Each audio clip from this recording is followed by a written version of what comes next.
ఆనందమే మానందమే సంతోషమే సమాధానమే ఆనందమే మా సంతోషమే.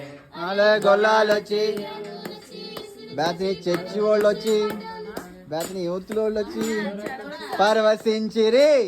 సంతోషమే సమాధానమే ఆనందమే మా పరమానందమే సంతోషమే సమాధానమే ఆనందమే పరమానందమే. నేటిను పశుసంగలో పాపమంతయు రూపమాపెను సర్వలోకము గోచించను రారాజు పొడముపై జన్మించెను. సంతోషమే సమాధానమే ఆనందమే మరమానంద